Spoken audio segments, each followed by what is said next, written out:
Nah,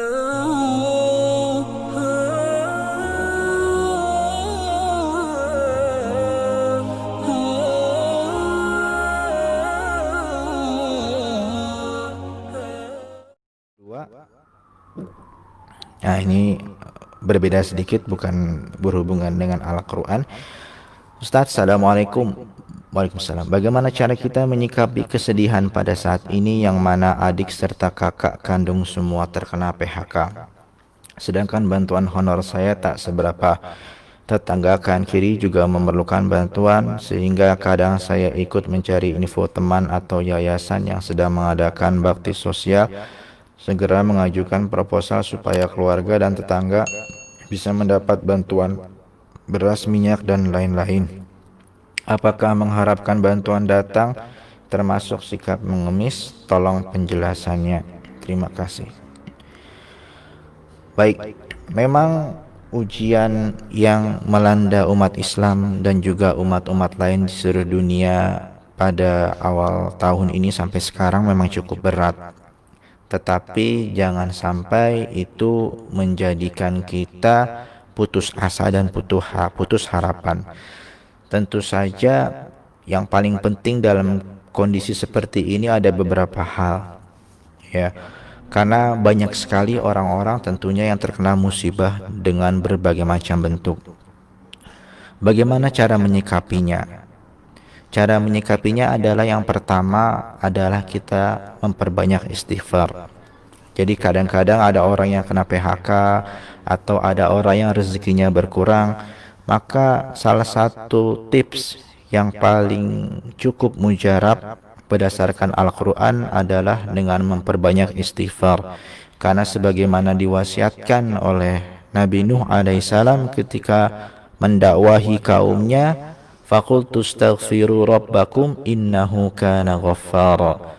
Dalam surat Nuh ayat 10 sampai 12 diceritakan bagaimana dakwahnya Nabi Nuh kepada kaumnya, yaitu salah satu dakwahnya adalah memerintahkan kaumnya agar memperbanyak istighfar. Kenapa? Karena istighfar itu bisa membawa yursilis sama alaikum midrara. Orang yang beristighfar banyak, beristighfarlah kaumku, nanti Allah akan menurunkan ke atas kamu hujan yang lebat. Wa yumdidukum bi amwalin wa banin. Dan Allah juga akan memperbanyak harta-harta kamu dan juga anak-anak kamu. Nah, ini jadi adalah kuncinya. Istighfar itu adalah pembuka rezeki sebetulnya.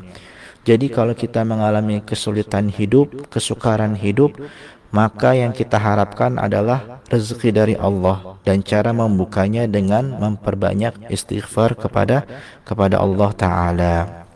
Itu yang pertama. Kemudian yang kedua adalah meningkatkan keimanan dan ketakwaan kita kepada Allah. Karena oleh sebab keimanan dan ketakwaan seseorang, suatu kaum, maka Allah akan menurunkan berkat dan rahmat ke atas suatu negeri. Ya, sebagaimana dalam surat Al-A'raf sudah banyak dinukil juga oleh para khatib-khatib. Walau anna ahlal qura amanu wattaqau lafatahna alaihim barakatim minas sama'i wal ard. Ya, jika seandainya ya anna ahlal qura amanu, orang-orang penduduk negeri itu telah beriman oleh mereka, maka lafatahna alaihim, betul-betul kata Allah telah kami bukakan ke atas mereka barakatim minas sama, yaitu berkat, ya, berkat-berkat, barokah-barokah dari langit dan juga dari bumi. Nah, jadi itu kuncinya. Ketakwaan dan keimanan itu membawa berkat dari Allah Subhanahu wa taala. Jadi perbanyaklah melakukan amal-amal kebaikan yang bisa meningkatkan ketakwaan kita kepada Allah Subhanahu wa taala. Itu juga menjadi asbab terbukanya pintu rezeki. Jadi yang pertama tadi istighfar, yang kedua adalah memperbanyak ketakwaan kepada Allah. Yang ketiga bagaimana menghadapi krisis di tengah pandemi ini. Yang ketiga adalah kita banyak bersyukur kepada Allah. Nah, ini paling penting. Kenapa? La in syakartum la azidannakum wa la in kafartum inna azabi lasyadid. Wala in syakartum, betul-betul jika kamu semua bersyukur, maka akan aku tambah nikmatku kepada kamu. Wala in kafartum, akan tetapi jika kamu ingkar, inna azabi lasyadid, sesungguhnya azabku itu sangat pedih. Kadang-kadang manusia ini lupa ketika dia mengalami sedikit kesulitan rezeki, sedikit kesempitan hidup, dia sudah rasa bahwa Allah Subhanahu wa taala meninggalkannya. Banyak sekali orang-orang yang kehilangan pekerjaan di masa sulit ini. Ada yang kehilangan pekerjaan, ada yang tidak sama sekali tidak digaji beberapa bulan. Tetapi kalau kita lihat musibah, semua orang mendapatkan musibah juga di tengah pandemi ini. Kita mungkin hanya kehilangan pekerjaan, tetapi tetangga kita, saudara kita, mungkin ada yang kehilangan ahli keluarganya. Ada yang kehilangan anaknya, ada bapak kehilangan istrinya, ada anak kehilangan ibunya, ada anak kehilangan ibu dan bapaknya, ada bapak kehilangan seluruh keluarganya. Banyak orang-orang yang juga mendapatkan musibah, bahkan musibahnya lebih berat dari kita. Oleh karena itu, jika kita mendapat satu musibah, carilah alasan untuk terus bersyukur bahwa sesungguhnya bisa jadi orang yang terkena musibah lebih berat itu adalah kita, tetapi Allah Subhanahu wa taala elakkan musibah itu dari kita, tapi hanya dikenakan sedikit saja musibah.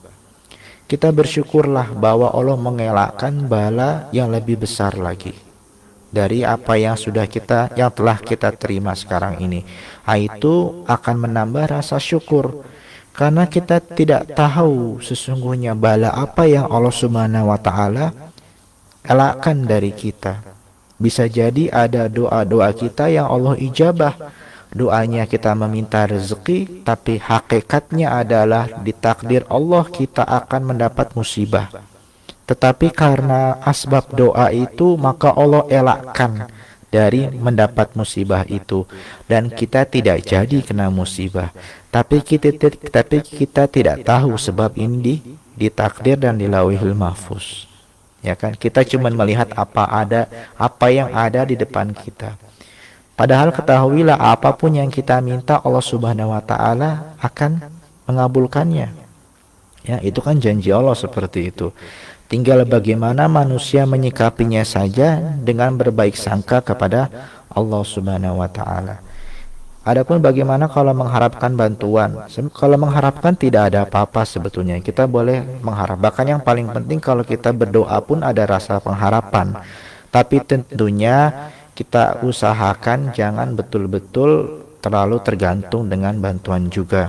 Ya, artinya kita mengharapkan tentunya harapan dari Allah, dan tentunya juga semoga bantuan dari Allah itu bisa mengalir lewat tangan-tangan manusia.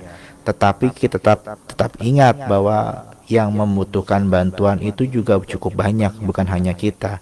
Jadi kita juga harus pandai memilah-milah dan juga memberikan prioritas. Karena bisa jadi kita hanya kekurangan rezeki, sedangkan ada orang yang memang sudah betul-betul kehilangan rezekinya. Nah, jadi kita bagi dengan adil lah, kita prioritaskan mereka-mereka yang betul-betul memerlukan. Karena menurut kami, berapapun rezeki yang kita terima, hakikatnya apabila ia berkah, maka dia akan cukup bagi kita.